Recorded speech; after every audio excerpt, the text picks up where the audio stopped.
Bismillahirrahmanirrahim. Assalamualaikum warahmatullahi wabarakatuh.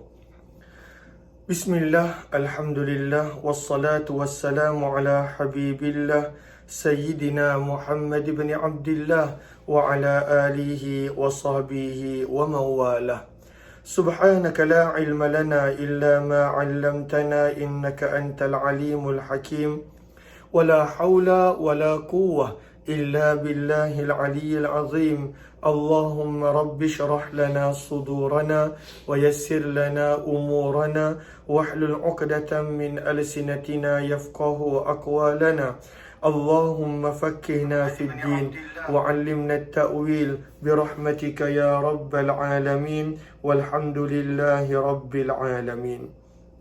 Alhamdulillah summa alhamdulillah, syukur kita kepada Allah Subhanahu wa taala di atas peluang yang diberikan, di atas kurniaan nikmat pemberian. Selawat dan salam untuk junjungan mulia kekasih Allah, kekasih kita, baginda Rasul sallallahu alaihi wasallam. Alhamdulillah, pada petang, di sini masih lagi pagi. Pada petang ini kita nak sambung sedikit pembacaan daripada kitab hadis Imam Tirmizi yang banyak hari saya tidak mampu nak melakukan sebarang perkongsian. Dan hari ini pun adalah hari terakhir berada di bumi Madinah Al-Munawwarah sebelum pagi esok akan berangkat pulang insya-Allah. Lalu kita dah tiba berkenaan pada muka surat 739. Masih lagi pada tajuk-tajuk berkenaan tentang peperangan Nabi SAW yang kita ambil daripada kitab Jami' Tirmizi ataupun Sunan Imam Tirmizi rahimahullahu ta'ala. Dan pada bab yang ke-9 ini, Imam Tirmizi membawakan tajuk Babun hal yushamu lil abdi. Adakah hamba boleh mendapat bahagian daripada harta rampasan perang? Sebab hamba tak boleh memiliki apa-apa.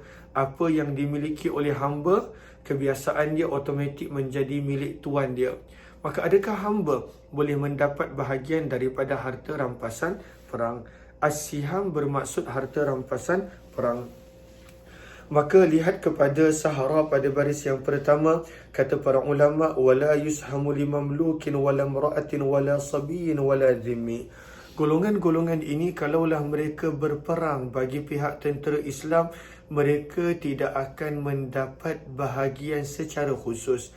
Maka tidak ada ketetapan bahagian secara khusus untuk hamba, untuk wanita yang ikut berperang, untuk kanak-kanak yang ikut berperang, dan tidak pula untuk orang kafir yang ikut berperang apabila diizinkan oleh imam. Namun walakin yuradakhu lahum ala hasbi ma yarahu al-imam.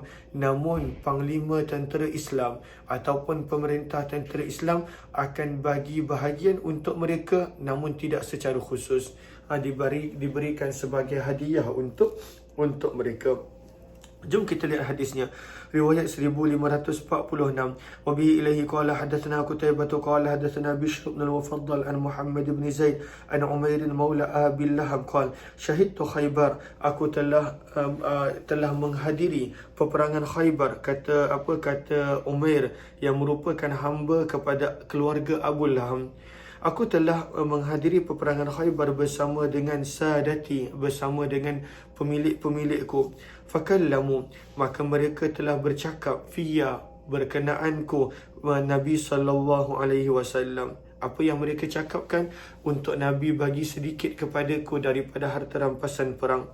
Wakallamuhu, dan mereka juga maklumkan kepada Nabi sallallahu alaihi wasallam anni mamlukun, bahawa aku adalah hamba. Lihat kepada Sahara pada baris yang keempat.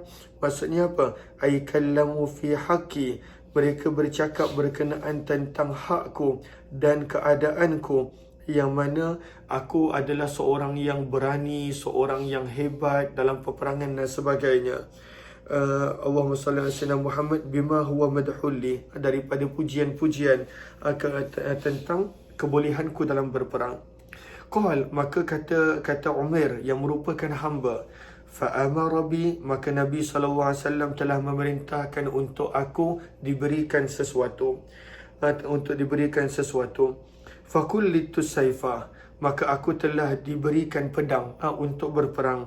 Fa iza ana ajurruh, maka adalah pada waktu itu kerana pendeknya aku, maka pedang tersebut telah aku seret.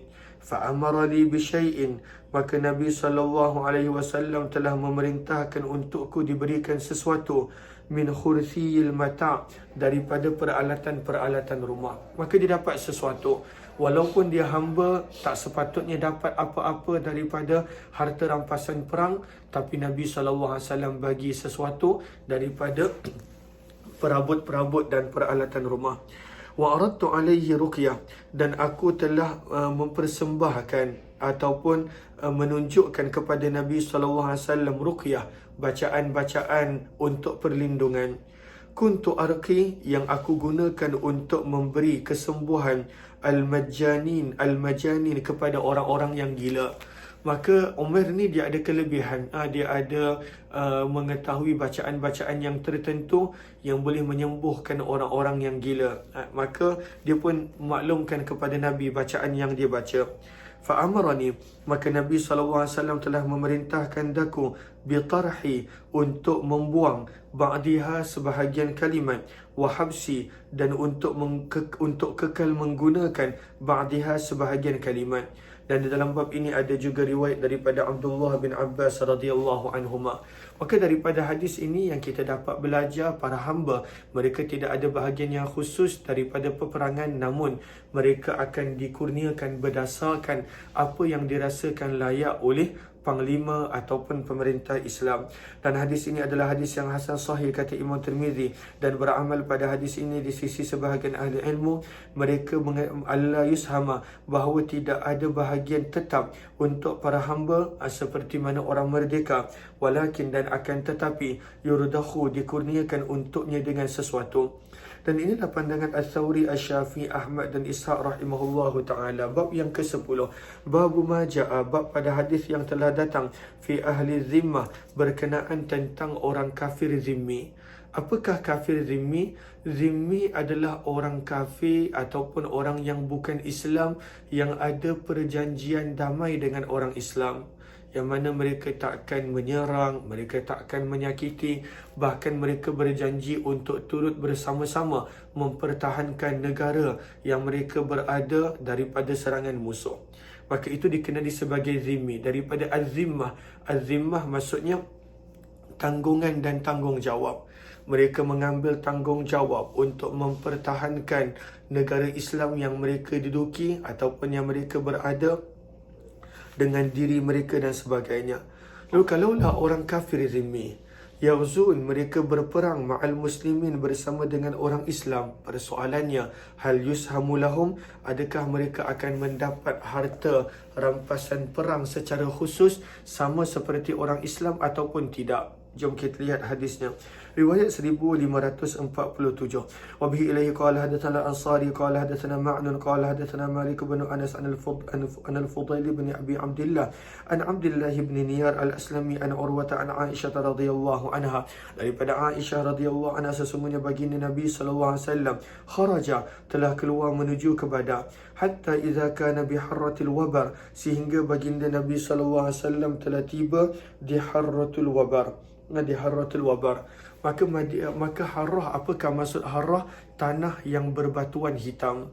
Kenapa tanah tersebut menjadi hitam? Batu-batu di tanah tersebut menjadi hitam disebabkan daripada kesan lava gunung berapi.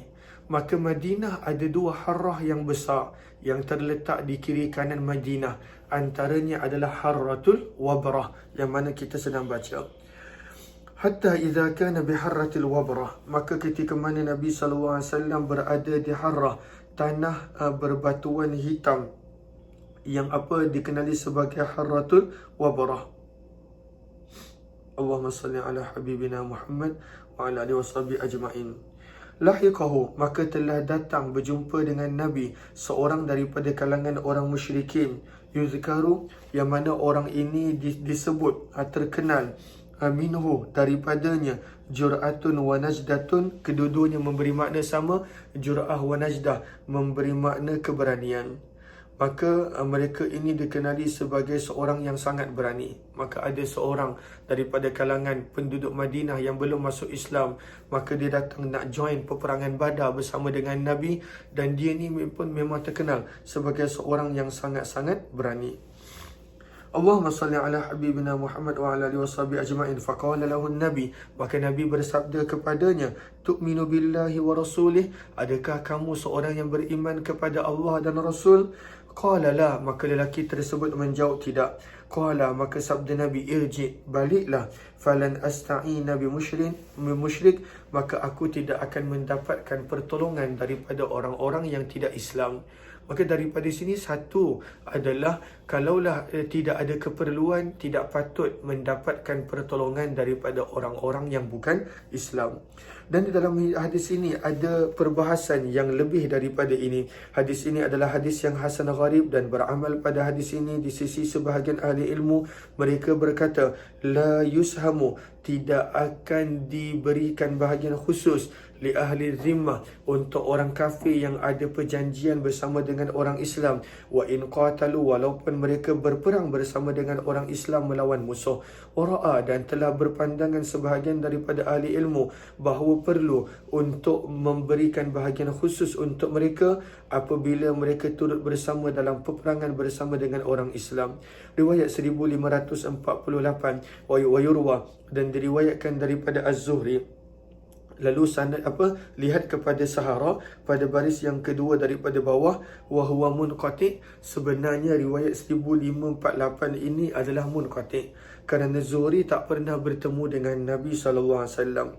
Lagi-lagi wa fi sanadihi du'fun, kerana pada sanadnya ada kelemahan. Maka kata Zuhri, sesungguhnya Nabi SAW telah menetapkan bahagian khusus untuk sekelompok orang daripada kalangan Yahudi yang pernah berperang bersama dengan Nabi SAW. Apakah sanadnya? Wabihi ilaihi qala hadatsana bidzalika Qutaibah bin Sa'id qala hadatsana Abdul Waris bin Sa'id an Azrah bin Thabit an Az-Zuhri bihadza. Riwayat 1549.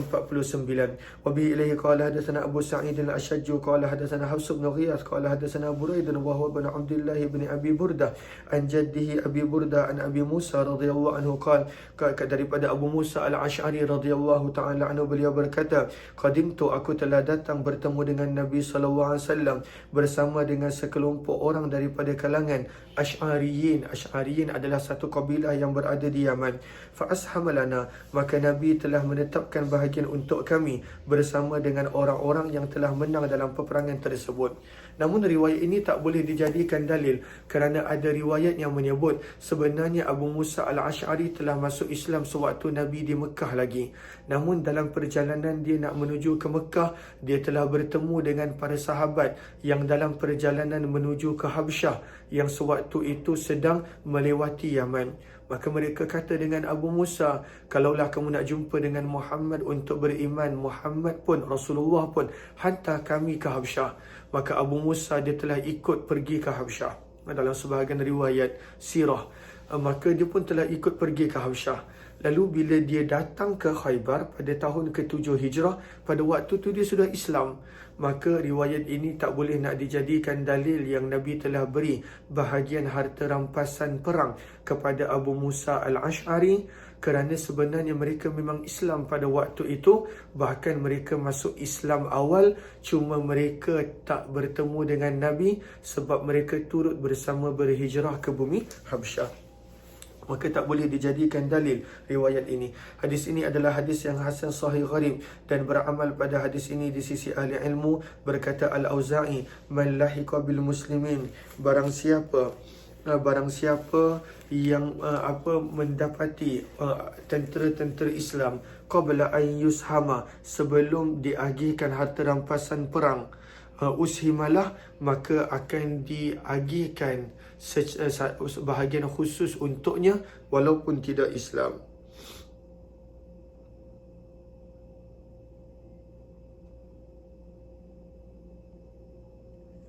Okey, bab yang ke-11. Bab ma ja'a fil intifa' bi aniyatil musyrikin. Okey, Imam Tirmizi membawakan tajuk, adakah boleh menggunakan peralatan orang-orang musyrik? Boleh tak? Pinggan dia, periuk belanga dia dan sebagainya. Babun, bab yang ke-11, bab pada hadis yang telah datang fil intifa' berkenaan tentang mengambil manfaat bi'aniyatil musyrikin dengan peralatan-peralatan orang-orang musyrik. Riwayat 1550. Ringkasan daripada bab ini adalah kalaulah ada pilihan maka jangan. Tapi kalaulah tak ada pilihan maka pastikan ianya betul-betul telah dibersihkan. Riwayat 1550. Wa bi ilaihi qala hadatsana Zaid bin Ahzam at-Ta'i qala hadatsana Abu Qutaibah Salim bin Qutaibah qala hadatsana Syu'bah an Ayyub an Abi Qilabah an Abi Sa'labah al-Khushani radhiyallahu anhu. Daripada Abu Sa'labah al-Khushani radhiyallahu anhu, beliau berkata, telah ditanya kepada Nabi sallallahu alaihi wasallam an-qudur berkenaan tentang periuk belanga al-majus yang digunakan oleh orang-orang Majusi penyembah api. Maka sabda Nabi, anquha, bersihkanlah periuk-periuk tersebut, khoslan dengan cara membasuhnya, watbakhu, dan masaklah kamu fiha padanya. Maka kalaulah ianya betul-betul telah dibersihkan, maka pada waktu itu boleh digunakan. Dan kalaulah telah digunakan untuk masak khinzir dan sebagainya, maka kena samak dahulu dan lain-lain. Wanaha, dan Nabi telah melarang daripada memakan setiap binatang yang bertaring. Azikul lisabu, setiap binatang buas yang memburu dengan taringnya. Wa qadruya, dan sungguh telah diriwayatkan hadis ini daripada sanad yang berbeza daripada Abu Sa'labah radhiyallahu anhu. Telah meriwayatkannya Abu Idris al-Khawlani daripada Abu Sa'labah. Dan perawi yang bernama Abu Qilabah sebenarnya tidak pernah mendengar hadis daripada Abu Sa'labah. Innama, sesungguhnya Abu Qilabah hanya meriwayatkan hadis daripada Abu Asma daripada Abu Sa'labah. Maka sanad ini sebenarnya terputus, namun qati'. Riwayat 1551. Wa bi ilaihi qala hadatsana Hannad qala hadatsana Ibnu al-Mubarak an Haywah ibn Shuraih qala sami'tu Rabi'ah ibn Yazid ad-Dimashqi yaqul akhbarani Abu Idris al-Khawlani Aizullah ibn Abdullah qala sami'tu Abu Sa'labah al-Khushani radhiyallahu anhu yaqul, Abu Sa'labah al-Khushani radhiyallahu anhu berkata, aku telah datang bertemu dengan Nabi sallallahu alaihi wasallam, fakultu, maka aku berkata, ya Rasulullah, wahai utusan Allah, inna bi ardi qaumin, sesungguhnya kami berada di tempat yang didiami oleh ahlul kitab, na'kulu fi aniyatihim, adakah kami boleh makan daripada bekas-bekas mereka? Qal, maka sabda Nabi, in wajadtum, jika kamu boleh mendapati selain daripada bekas mereka, fala ta'kulu fiha, maka janganlah kamu makan daripada bekas mereka. Fa in lam tajidu, maka jika kamu tidak mendapati selain daripada bekas-bekas mereka, faghsiluha, maka basuhlah kamu terlebih dahulu bekas-bekas tersebut, wa kulu fiha, dan boleh untuk makan daripada bekas-bekas tersebut. Hadis ini adalah hadis yang hasan sahih. Bab yang ke-12 berkenaan tentang an-nafal. Apakah maksud nafal? Lihat kepada Syaikha pada baris yang pertama. Maka nafal adalah Allahumma salli ala minta maaf, lihat kepada Sahara pada baris yang ketiga. An-nafal adalah ismun li ziyadah yukhtassu bihal imamu ba'dal jaishi ala ma yu'anihi minal masyaqqah limazidi sa'yin wa iqtihami khatar. Maka nafal, apakah nafal? Nafal adalah harta tambahan daripada harta rampasan perang yang telah ditetapkan. Lalu ekstra, hadiah ekstra, harta ekstra yang mana diberikan kebenaran oleh pemerintah untuk menjadi milik orang-orang yang tertentu disebabkan bahaya yang dia tempuhi ataupun pengorbanan yang dilalui. Sebagai contoh, kalaulah contohnya ada pasukan musuh yang suka nak dikalahkan, maka kadang-kala imam ataupun pemerintah akan kata,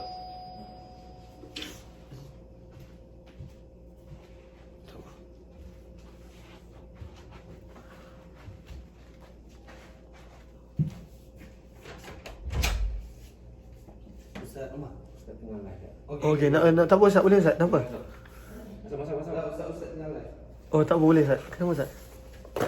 Okey, sekejap. Sampai pukul 4 waktu Malaysia. Tak apa. Nanti jumpa kat mana? Saya ni, Roger. Okey, sorry Ustaz. Sekejap.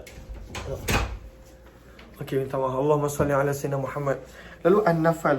An-nafal adalah harta ekstra ataupun harta bahagian lebih yang pemerintah berikan kepada orang-orang yang berani menempuhi sesuatu cabaran dan dugaan, maka itu dipanggil an-nafal, ekstra, bonus yang diberikan. Selalunya pada zaman dulu adalah sesiapa yang boleh membunuh panglima musuh yang begitu ganas ataupun hebat, maka segala apa yang ada pada tubuh badannya boleh menjadi milik dia. Dan ianya benda yang mahal. Dulu orang-orang dulu pedang mereka adalah benda daripada mahal. Adanya emas permata, baju besi mereka adalah sesuatu yang mahal. Maka ini dipanggil an-nafal. Nanti akan datang pula as-salbu. As-salbu lain, an-nafal adalah lain. As-salbu lebih kepada peralatan yang ada pada tubuh badan musuh. An-nafal adalah harta ekstra yang lebih umum daripada as-salbu. Mungkin bayaran yang tertentu ataupun sebagainya. Maka ini adalah an-nafal. Maka an-nafal ni nak diberi daripada mana? Daripada asal harta rampasan perang sebelum dibahagikan, ataupun daripada 1/5 yang merupakan bahagian yang diuruskan oleh pemerintah. Sebab bila dapat harta rampasan perang, wa'lamu annama ghanimtum min syai'in fa anna lillahi khumusah, maka 1/5 diuruskan oleh pemerintah berdasarkan apa yang ditentukan oleh Allah. Maka 1/5. 4/5 baru dibahagi-bahagikan sebagai harta rampasan perang. Maka an-nafal, adakah perlu diambil daripada 4/5 ataupun perlu diambil daripada 1/5 yang diuruskan oleh pemerintah, ataupun diambil sebelum dibahagi-bahagikan 1/5? Daripada mana? Sebab itu lihat kepada Syaikha, maka sebahagian berkata innahu yukhraju minal khumus, dikeluarkan daripada 1/5 yang sedang diuruskan oleh pemerintah. Wa qala al-ba'du yukhraju mimma baqiya ba'da ikhrajil khumus, diambil daripada 4/5 yang berbaki sebelum diagih-agihkan seperti daripada harta rampasan perang. Wa qala Abu Hanifah at-tafwidu ila al-imam, kata Imam Abu Hanifah terpulang kepada pemerintah nak ambil daripada mana. Lalu ini adalah an-nafal, harta ekstra selain daripada bahagian harta rampasan perang. Okey, riwayat 1552. Wa bi ilahi qala hadatsana Muhammad ibn Bashar qala hadatsana Abdul Rahman ibn Mahdi qala hadatsana Sufyan an Abdul Rahman ibn al-Harith an Sulaiman ibn Musa an Makul an Abi Sallam an Abi Umamah an Ubadah bin Samit radhiyallahu anhu. Daripada Ubadah bin Samit radhiyallahu anhu, sesungguhnya baginda Nabi SAW kana yunaffilu, adalah Nabi SAW memberi hadiah ataupun memberi ketetapan pembahagian ekstra fil bad'ah, pada permulaan perang, ar-rubu' sebanyak 1/4, wa fil kuful, dan ketika mana pulang, as-sulus sebanyak 1/3. 1/3. Maka kalaulah pada permulaan perang Nabi bagi lebih, 1/3 lebih banyak daripada 1/4. Kalaulah ketika mana hujung-hujung perang, maka Nabi akan bagi nafal lebih, harta ekstra lebih berbanding ketika mana awal peperangan.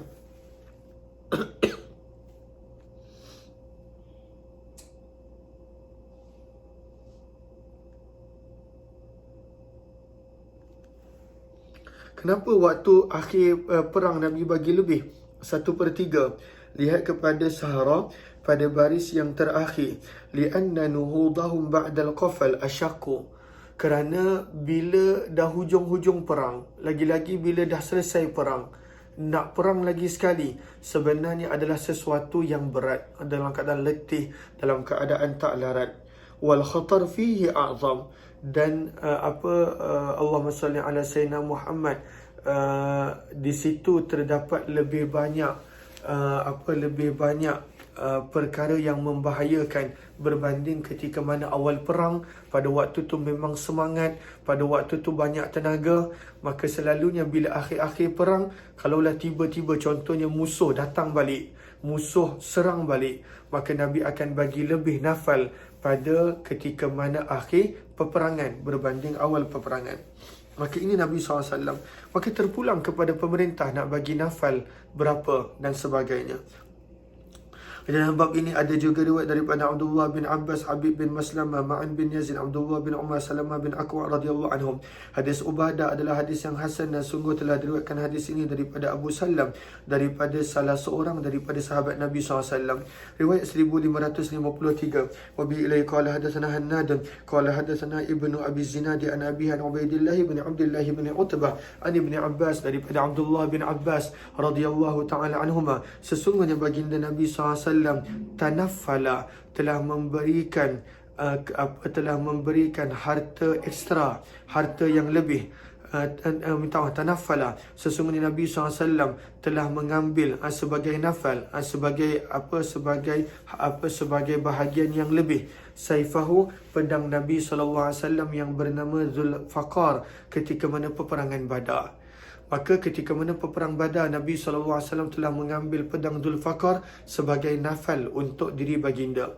وَهُوَ الَّذِي رَأَى فِيهِ الرُّؤْيَا يَوْمَ أُحُدٍ, dan inilah pedang yang Nabi telah melihat dalam mimpi baginda sewaktu peperangan Uhud. Apakah yang Nabi nampak dalam peperangan Uhud? Kan kita dah pernah sebut sebelum ini. Dalam peperangan Uhud, Nabi SAW telah bermimpi sebelum peperangan Uhud, yang mana Nabi SAW maklumkan kepada para sahabat, aku rasa untuk dalam peperangan Uhud ini kita bertahan dalam Madinah, biar musuh masuk ke Madinah, lalu mereka terpaksa berpecah dan di situ mudah untuk kita mengalahkan mereka. Namun ada beberapa sahabat yang bersemangat, mereka minta Nabi untuk keluar ke Uhud. Maka Nabi maklumkan mereka, aku telah mimpi bahawa pedangku telah patah. Pedangku telah patah. Dan pedang yang patah memberi gambaran, Nabi takbirkan ada banyak sahabat yang akan syahid. Tapi para sahabat tetap minta Nabi untuk keluar ke Uhud, dan itulah yang berlaku. Maka pedang yang Nabi nampak patah dalam mimpi sewaktu peperangan Uhud, kata para ulama, dalam hadis ini adalah pedang Zulfaqar milik Nabi SAW. Antara pedang yang Nabi SAW selalu guna. Hadis ini adalah hadis yang hasan gharib. Sesungguhnya kami mengetahuinya daripada sanad ini daripada periwayatan Ibnu Abi Zinad, dan telah berbeza pendapat ahli ilmu berkenaan tentang nafal, memberi lebih daripada bahagian harta rampasan perang. Adakah ianya diberikan daripada 1/5? Maka berkata Malik bin Anas, tidak sampai kepadaku suatu hadis pun bahawa Nabi SAW pernah memberi nafal dalam peperangan semuanya. Bukan semua perang Nabi SAW bagi nafal. Wa qad balaghani, dan hanya telah sampai kepadaku hadis bahawa Nabi hanya memberi nafal pada sebahagian sahaja. Wa inna madzalika, dan sesungguhnya Nabi SAW melakukan itu ala wajhil ijtihad, berdasarkan pandangan baginda fi awalil maghnam wa akhirih, pada awal pertempuran ataupun pada akhir pertempuran. Maka Nabi bukanlah semua peperangan Nabi ada kurniakan nafal, tidak, hanya sebahagian sahaja. Berkata Ibnu Mansur, aku telah bertanya kepada Imam Ahmad bin Hanbal, sesungguhnya Nabi SAW nafala, telah memberi nafal, idza fasala, apabila permulaan perang, sebanyak 1/4, ba'dal khumus, setelah diagihkan, setelah diasingkan 1/5. Wa idza qafala, dan apabila pulang di akhir peperangan, Nabi memberikan 1/3 setelah mengeluarkan bahagian 1/5. Faqal, maka berkata Imam Ahmad, yukhrijul khumus, mula-mula akan diasingkan 1/5 yang akan diuruskan oleh imam. Thumma yunaffilu, kemudian hendaklah dikurniakan nafal daripada apa yang berbaki. Wala yujawizu hadha, dan tidak boleh pernah lebih daripada itu. Maka Imam Ahmad bin Hanbal pun sepakat bahawa apabila selesai perang, harta rampasan perang yang dapat, keluarkan 1/5 dulu. Sebab itu adalah ketetapan Al-Quran. Daripada baki 4/5 yang ada, di situ boleh diagihkan nafal. Di situ boleh diagihkan nafal. Cumanya bukanlah keseluruhan harta tu nafal, sebab ada harta rampasan perang. Maka akan diagihkan harta rampasan perang dulu, dan yang baki itu barulah dikurniakan nafal. Dan hadis ini adalah seperti yang disebutkan oleh Ibn Musayyab, an-nafal, bahawa nafal mestilah daripada 1/5. Ini pandangan Sa'id Ibn Musayyab. Berkata Ishaq kama qala, seperti mana Sa'id bin Musayyab. Maka berbeza pendapat. Ada yang mengatakan nafal daripada 1/5.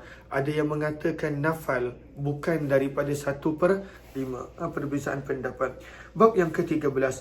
Bab ma ja'a fi man qatala qatilan falahu salbuh. Bab pada hadis yang telah datang berkenaan tentang seseorang yang telah membunuh musuh, maka miliknya segala apa yang ada pada musuh. Salbu, as-salbu maksudnya apa? Segala yang ada pada musuh, daripada baju besi, daripada peralatan, daripada pedang, daripada panah, tombak dan sebagainya, perisai, semuanya adalah milik orang tersebut. Tapi bukan semua orang. Ini apabila diisytiharkan oleh panglima dan juga pemerintah. Bila panglima isytiharkan, okey, untuk tempoh ni siapa yang berjaya bunuh musuh, dia boleh dapat as-salbu, apa yang ada pada musuh.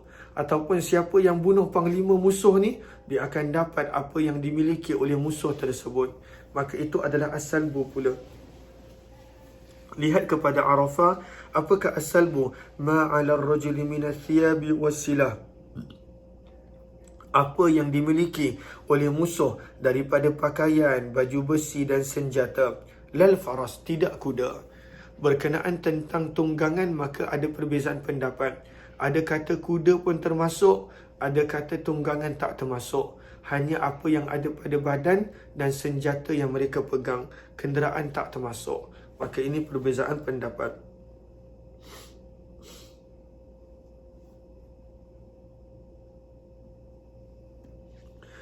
Jom kita lihat riwayat 1554.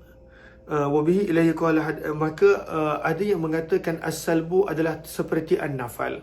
As-salbu adalah seperti an-nafal. Itu pun kita boleh lihat pada Arafah, pandangan Imam Abu Hanifah dan Imam Malik. Imam Abu Malik dan Imam Abu Hanifah kata an-nafal dengan as-salbu sama. Imam Syafi'i membezakan nafal-nafal, as-salbu as-salbu. Bererti kalaulah imam war-warkan dua, maka di sisi Imam Syafi'i, maka dia akan dapat kedua-duanya. Di sisi Imam Abu Hanifah hanya dapat satu sahaja. Riwayat 1554. Wa bi ilaihi qala hadatsana al-Ansari qala hadatsana Ma'nun qala hadatsana Malik bin Anas an Yahya bin Sa'id an Umar bin Katsir ibn Aflah an Abi Muhammad maula Abi Qatadah an Abi Qatadah.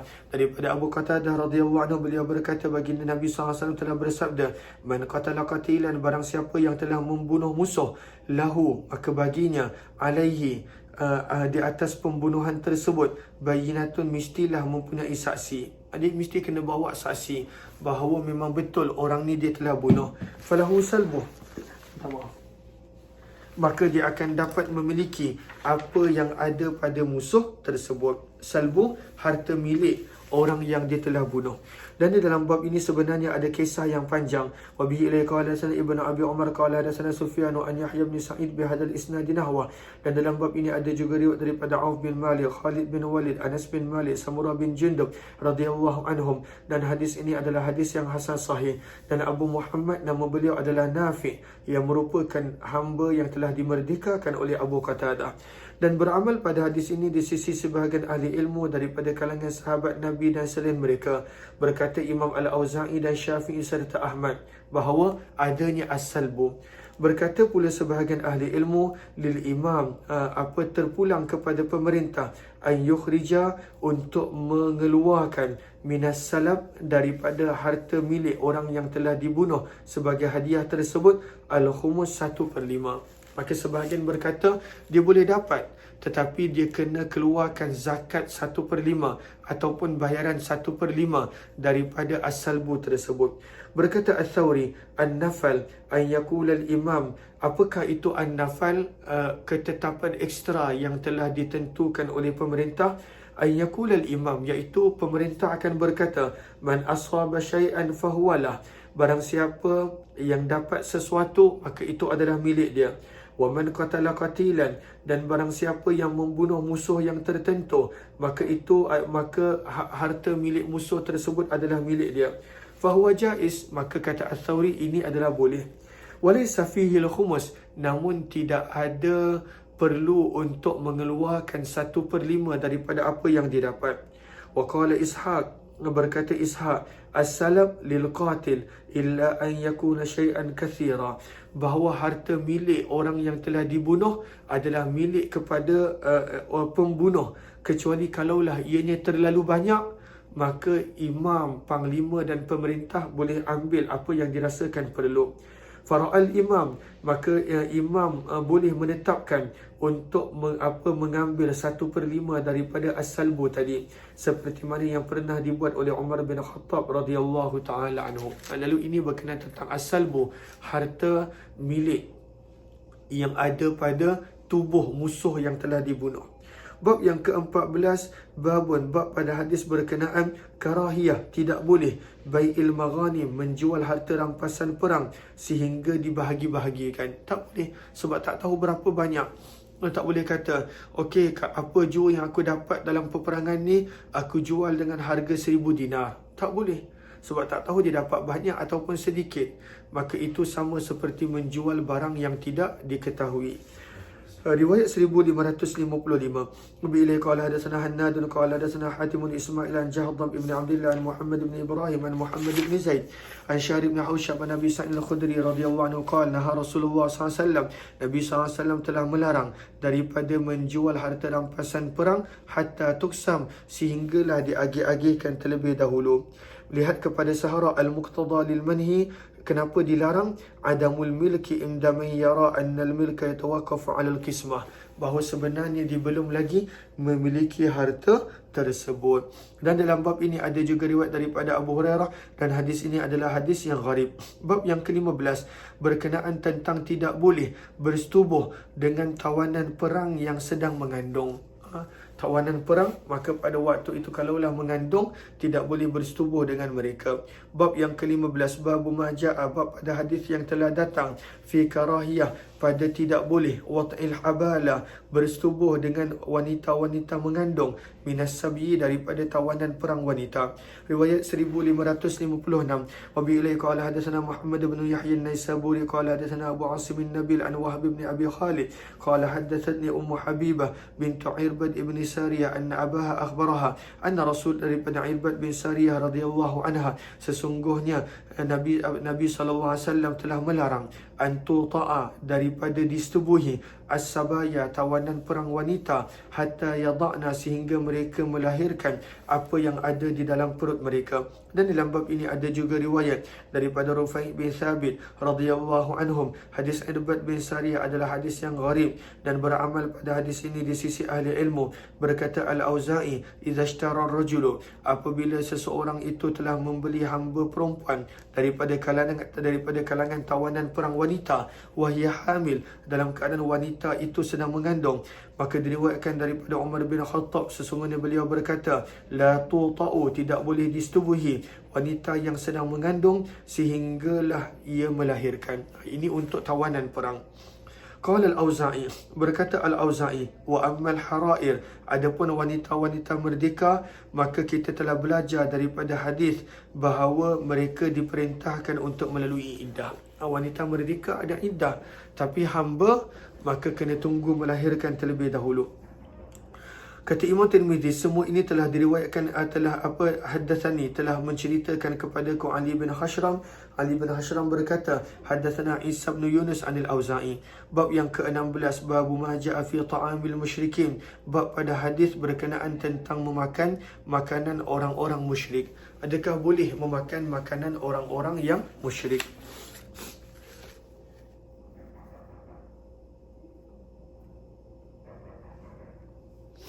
Okey. Lalu lihat kepada Sahara pada baris yang keempat. Kata para ulama, laisa fil hadis dzikrun. Sebenarnya dalam tajuk yang dalam hadis yang kita bakal baca tak disebut pun tentang makanan-makanan orang musyrik. Yang ada adalah makanan orang-orang Nasrani.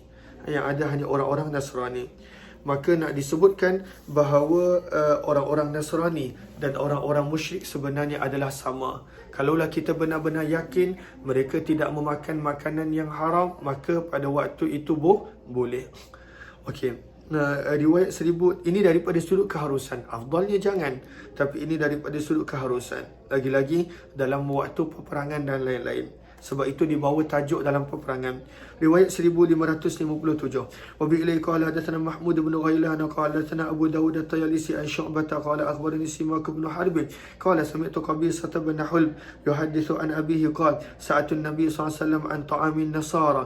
Aku telah bertanya kepada Nabi tentang memakan makanan orang-orang Nasrani. Faqala, maka sabda Nabi, la yatakhallajanna fi sadrik. Jangan sesekali masuk keraguan pada hati kamu. Ta'amun makanan, dara'ta sebenarnya kamu ada persamaan fihi dalam makanan tersebut an-nasraniyah dengan orang-orang Nasrani. Apakah persamaan antara makanan kita dengan makanan orang Nasrani?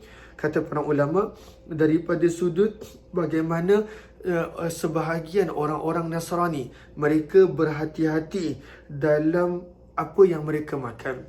Sebab itu lihat kepada Sahara pada baris yang paling akhir, tadyiquhum wa tashdiduhum wa kaifa wa anta 'ala al-hanafiyyah as-sahla. Maka sebahagian orang Nasrani mereka sangat strict dalam bab makan. Lalu kalaulah kita tahu ada sebahagian orang Nasrani yang memang betul-betul jaga tentang pemakanan mereka, maka kita boleh makan makanan mereka. Begitu juga kalau kita tengok orang Yahudi yang minta maaf,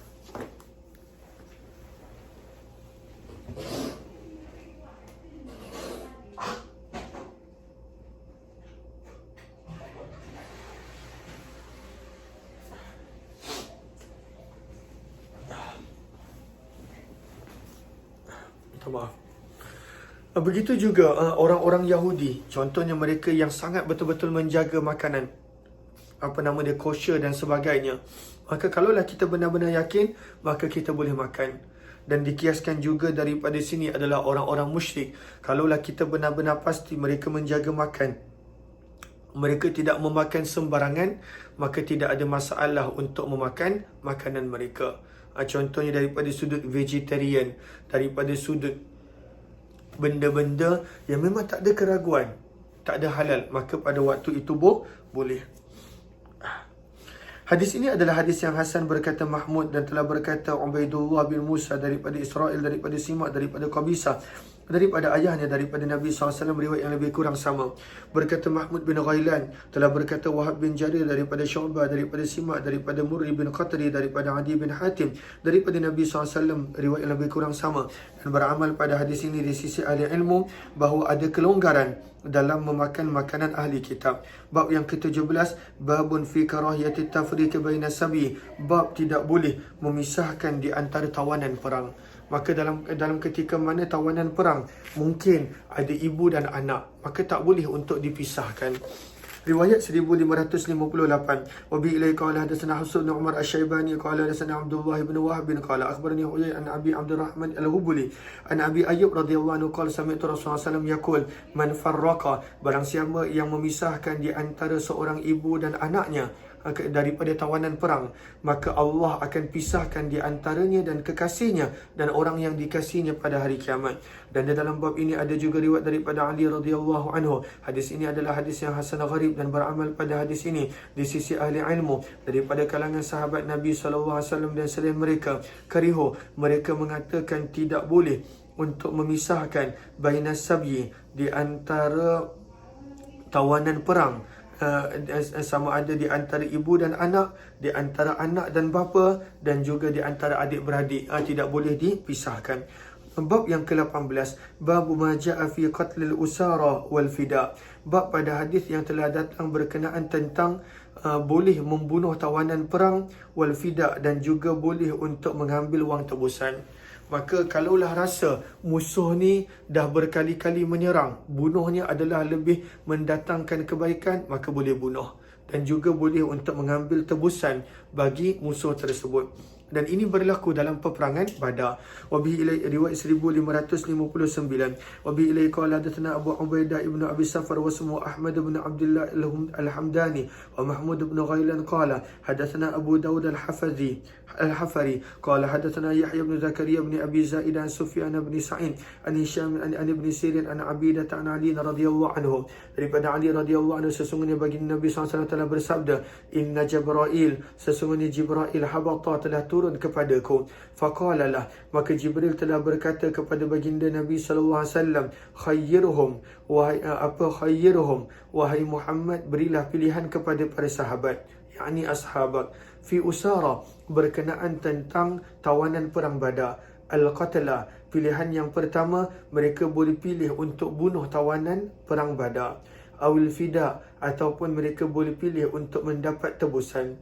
Namun kalaulah mereka pilih untuk mendapat tebusan, ala an yuqtala, maka pada waktu itu akan terbunuh daripada kalangan para sahabat Qabil pada tahun hadapan, mislahum, bilangan yang lebih kurang sama seperti mana orang yang mereka ambil tebusan.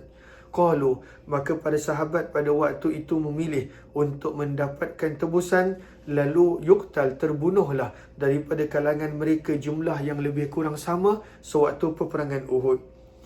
Maka kenapa para sahabat pilih al-fida untuk mendapatkan tebusan?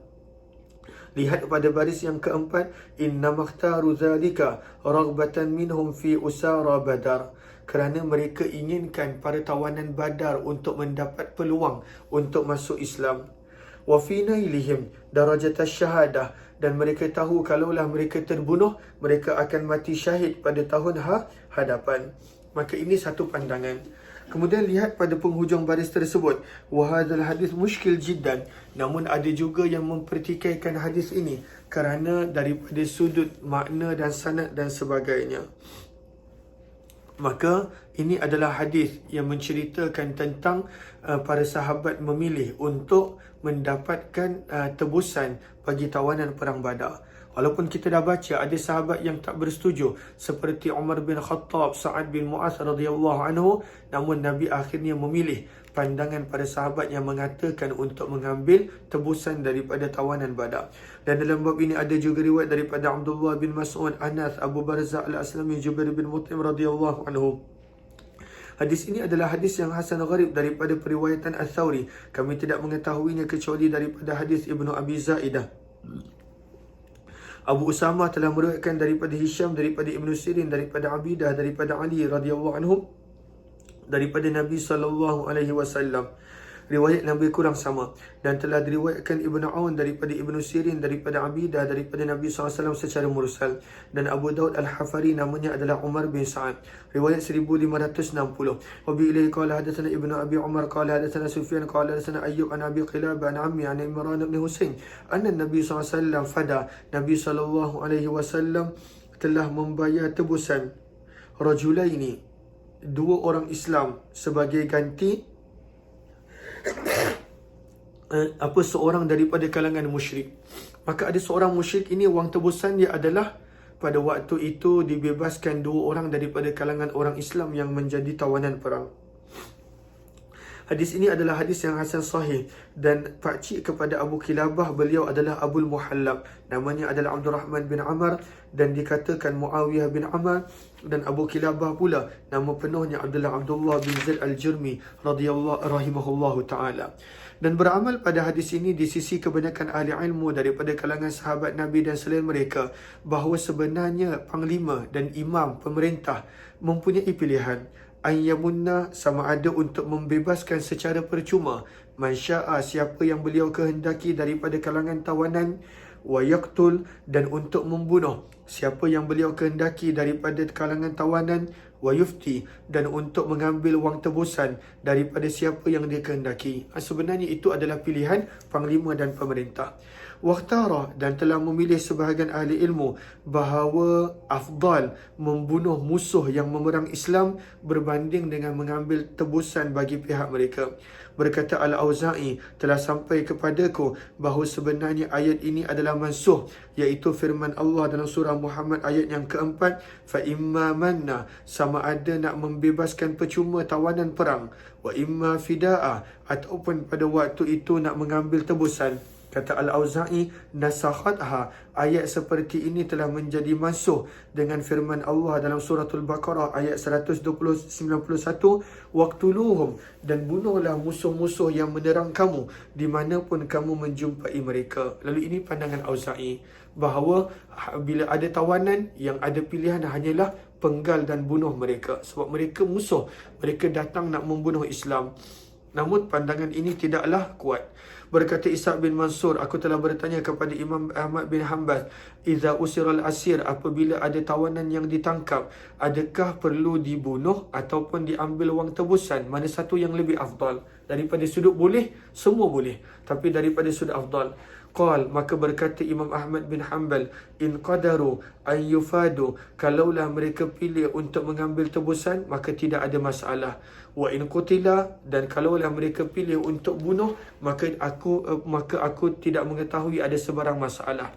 Namun berkata Ishaq, al-ishan, membunuh musuh yang sanggup menyerang Islam, ahabbu, adalah lebih aku sukai daripada mengambil wang tebusan, illa, kecuali an yakuna ma'rufan, jika terdapat sesuatu maslahah dan kebaikan, fa utmi'u bihil kathir, maka boleh untuk mengambil wang tebusan. Bab yang ke-19, bab maja'a fi nahyi an qatlin nisa'i wasibyan, bab pada hadis yang telah datang berkenaan tentang larangan membunuh kanak-kanak dan wanita sewaktu perang. Maka tak boleh bunuh wanita dan kanak-kanak walaupun dalam peperangan.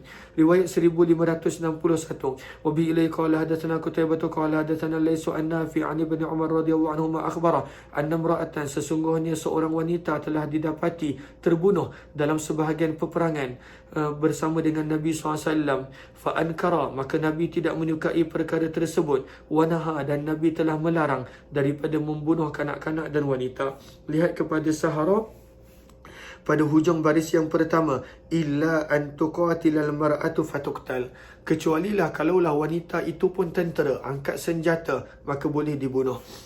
Dan di dalam bab ini ada juga riwayat daripada Buraidah Rabah, dan dikatakan Rabah bin Rabi', riwayat daripada Aswad bin Sari, Abdullah bin Abbas, Sa'ab bin Jassamah radhiyallahu anhum. Hadis ini adalah hadis yang hasan sahih dan beramal pada hadis ini di sisi sebahagian ahli ilmu daripada kalangan sahabat Nabi dan selain mereka. Mereka mengatakan tidak boleh membunuh wanita dan kanak-kanak. Dan inilah pandangan Sufyan al-Thawri, al-Syafi'i, warakhasa, dan ada sebahagian yang telah memberikan kelonggaran pada menyerang pada waktu malam dan membunuh wanita yang ada daripada kalangan mereka sewaktu dalam peperangan, dalam serangan hendab tersebut. Dan inilah pandangan Imam Ahmad dan Imam Ishaq, warakhasa, mereka memberikan kelonggaran sewaktu serangan hendab. Maka Imam Ahmad dan Ishaq kata kalaulah terbunuh wanita dan kanak-kanak waktu serangan hendab, maka tak ada masalah. Tetapi majoriti para ulama menyebut tak boleh membunuh wanita dan kanak-kanak. Riwayat 1562, wa bi ilai qala hadatsana Nasr bin al-Jahdami qala hadatsana Sufyan bin Uyainah an Az-Zuhri an Ubaidillah bin Abdullah an Ibn Abbas, daripada Abdullah bin Abbas radhiyallahu anhuma, beliau berkata, akhbarani Sa'ab bin Jassamah, Sa'ab bin Jassamah telah mengkhabarkan kepadaku, beliau berkata, aku telah bertanya kepada Nabi SAW, sesungguhnya pasukan tentera berkuda kami telah menyerang wanita daripada kalangan musyrik dan anak-anak mereka. Maka sabda Nabi SAW, hum, mereka itu dikira daripada ayah-ayah mereka. Maksudnya kalaulah terbunuh, maka pada waktu itu tidak menjadi masalah. Hadis ini adalah hadis yang hasan sahih. Bab yang ke-20, riwayat 1563, berkenaan tentang adakah boleh membakar musuh. Yang ini kita sambung kemudian insya-Allah. Terima kasih kepada semua. Jumpa lagi. Wabillahi taufiq wal hidayah. Assalamualaikum warahmatullahi wabarakatuh.